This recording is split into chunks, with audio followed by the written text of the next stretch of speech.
Good afternoon, everyone. Doing another devotional today. This one is going to be in Luke chapter 16, verses 19 to 31. And this is the parable of rich man and Lazarus.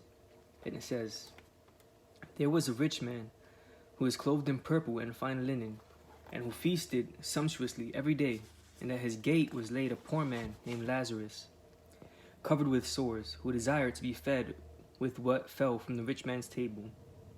Moreover, even the dogs came and licked his sores. The poor man died and was carried by the angels to Abraham's side. The rich man also died and was buried. And in Hades, being in torment, he lifted up his eyes and saw Abraham far off and Lazarus at his side. And he called out, Father Abraham, have mercy on me, and send Lazarus to dip the end of his finger in water and cool my tongue, for I am in anguish in this flame. But Abraham said, Child, remember that you in your lifetime received good things, and Lazarus in like manner bad things. But now he is comforted here, and you are in anguish. And besides all this, between us and you, a great chasm has been fixed, in order that those who would pass from here to you may not be able, and none may cross from there to us. And he said, Then I beg you, Father, to send him to my father's house, for I have 5 brothers, so that he may warn them, lest they also come into this place of torment. But Abraham said, They have Moses and the prophets, let them listen to them. And he said, No, Father Abraham, but if someone goes to them from the dead, they will repent. And he said to him, If they do not hear Moses and the prophets, neither will they be convinced if someone should rise from the dead. Alright, so there are a few things that I want to point out from this passage here.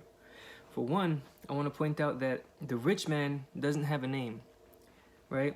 But Lazarus does. And this is the only parable that Jesus ever does where one character has a name and the other doesn't, or anybody has a name. And I think that Jesus has done that on purpose. And the reason is because the rich man is in hell and he's lost his identity. But Lazarus, on the other hand, still has his identity and he's in heaven with Abraham. The rich man has lost his identity because he says here, you have had your good things. His identity was in his good things, is in the things that he had. And now that he has passed away, everything that he's had was lost. So he doesn't have anything anymore. But Lazarus, on the other hand, he still has everything because he had Jesus. So now that he's passed on, he still has him. All right. And let's point another thing out. Abraham, even while he's in hell, doesn't ask, the rich man, even while he's in hell, doesn't ask to be taken out of hell. What he asked for is Lazarus. He's still trying to boss him around. And he's asking for Lazarus to go down to be in hell with him to help him feel better. He doesn't even want to go to heaven. And that's why he's not there.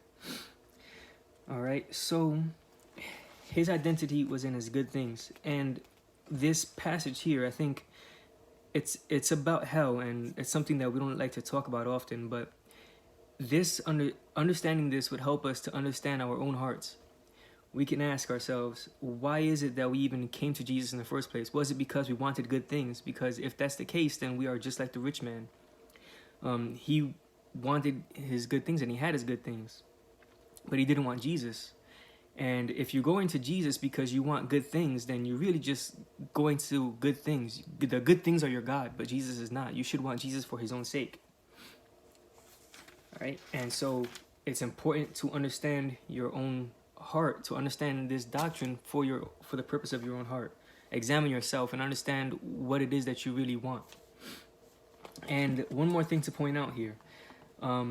At the end of this passage, the rich man says, Then I beg you, Father, to send him to my father's house, for I have 5 brothers, so that he may warn them, lest they also come into this place of torment. But Abraham said, They have Moses and the prophets, let them hear them.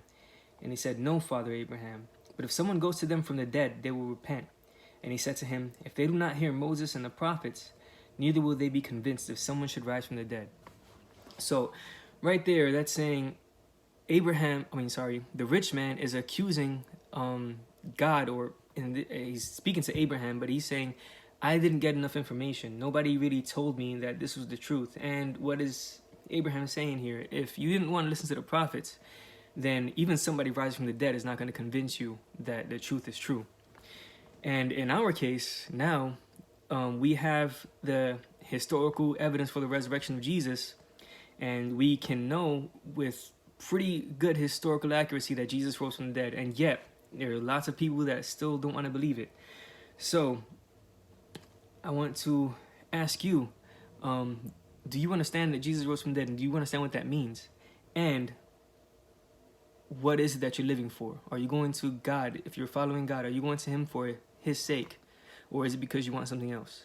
So with that said, let's think about that and let's go give Him heaven.